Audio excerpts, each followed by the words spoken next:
আমরা যারা রান্না করতে পছন্দ করি আমাদের কিন্তু মনে একটা ইচ্ছা থাকে একটা পারফেক্ট কেক বানানো শেখার। কিন্তু অনেকেরই হয়তো ছোটোখাটো কিছু ভুলের জন্য একটু এদিক সেদিক হয়ে যায়। তাই তো আজকে আমি একদম বেসিক উপকরণ দিয়ে কোনো বাড়তি ঝামেলা ছাড়া ভ্যানিলা স্পঞ্জ কেক বানানোর রেসিপি নিয়ে এসেছি। তাহলে চলুন শুরু করছি।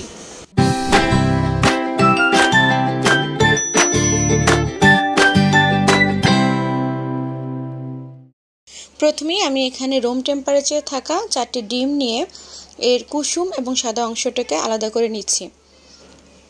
আলাদা করে নেওয়া হয়ে গেলে সাদা অংশটাকে আমি একটি বিটারের সাহায্যে মিডিয়াম স্পিডে বিট করে একটি থিক ফোম তৈরি করে নেব।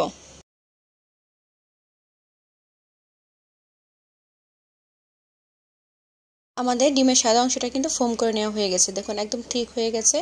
এবার আমি হাফ কাপ চিনি নিয়ে এখানে অল্প অল্প করে ফোমটার সাথে মিশিয়ে দেবো এবং বিট করতে থাকবো।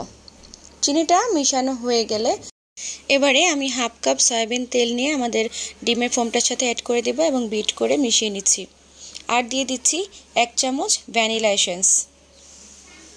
আর এদিকে আমি আমার শুকনো উপকরণগুলোকে মিশিয়ে নিচ্ছি। আমি একটা স্ট্রেনারে নিয়েছি 1 কাপ ময়দা, দিয়ে দিচ্ছি 1 চামচ বেকিং পাউডার এবং দিয়ে দিচ্ছি 1 চিমটি পরিমাণ লবণ। এবারে আমি যে কুসুমটা আলাদা করে রেখেছিলাম সেই কুসুমটাকে আমার ডিমের যে ফোমটা সেটার সাথে দিচ্ছি এবং হালকা জাস্ট একটা বিট করব এখানে। এই যে দেখুন একটা বিট করে বিটারটা তুলে নিচ্ছি। কুসুমটা অ্যাড করার পরে কিন্তু খুব বেশি বিট করা যাবে না। এবারে আমি শুকনো উপকরণগুলোকে অল্প অল্প করে স্ট্রেনারের মাধ্যমে আমার বেটারের মধ্যে অ্যাড করে দিচ্ছি এবং হাতে একটি স্প্যাচুলার মাধ্যমে একদম আলতোভাবে আমাদের শুকনো উপকরণগুলোকে আমাদের ডিমের যে ফোমিংটা আছে সেটার সঙ্গে অ্যাড করে নিচ্ছি।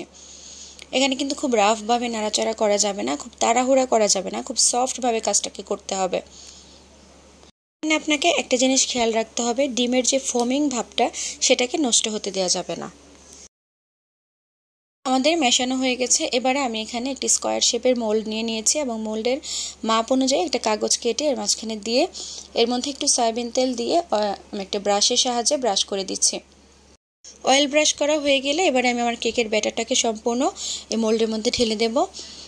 সম্পূর্ণ ব্যাটারটা দেওয়া হয়ে গেলে আমি ব্যাটারটাকে দুবার ড্যাব ড্যাব করে এবং কাঠির সাহায্যে রাউন্ড ঘুরিয়ে এয়ার বাবলগুলো বের করে দিচ্ছি। এবারে আমি আমার ওভেনটাকে 180 ডিগ্রি সেলসিয়াস তাপমাত্রায় 5 মিনিটের জন্য প্রিহিট করে নিয়েছি। আমাদের ওভেনটা প্রিহিট হয়ে গেছে। এবারে আমি আমার ব্যাটারটাকে ওভেনের মধ্যে দিয়ে 180 ডিগ্রি তাপমাত্রা সেট করে 20 মিনিটের জন্য ওভেনটাকে স্টার্ট করে দিচ্ছি। দর্শক, আমার ভিডিওটা যদি আপনাদের ভালো লাগে, কেকটা তৈরি হতে হতে প্লিজ একটা লাইক করে আসতে পারেন। ফিরে এলাম 20 মিনিট পর। আমাদের কেক কিন্তু তৈরি। আমি কেকটা বের করে নিচ্ছি। যেহেতু এই মুহূর্তে জিনিসটা খুব গরম থাকে তাই খুব সাবধানে কাজটা করবেন। আমি একটা কাঠি ঢুকিয়ে চেক করে নিচ্ছি। দেখুন, যেহেতু কাঠিতে কোনো কিছু লেগেনি তার মানে আমার কেকটা পারফেক্টলি রেডি হয়ে গেছে। এবার ঠান্ডা হওয়ার পর কেকটাকে আমি আনমোল্ড করে নিচ্ছি। একটা বড় প্লেটে আমি নিয়ে নিচ্ছি। এবারে দেখুন আমার কেকটা কিন্তু একেবারে সফট এবং স্পঞ্জি হয়েছে, একদম পারফেক্ট একটা কেক। কিন্তু এখানে শুধুমাত্র কেকের বেসিক উপকরণগুলো দিয়ে তৈরি করেছি, কোনো বাড়তি উপকরণ এখানে আমি অ্যাড করিনি। আপনারাও এইভাবে বাসায় ট্রাই করতে পারবেন, ইনশাল্লাহ ভালো হবে। আজ তাহলে এ পর্যন্তই, আল্লাহ হাফিজ।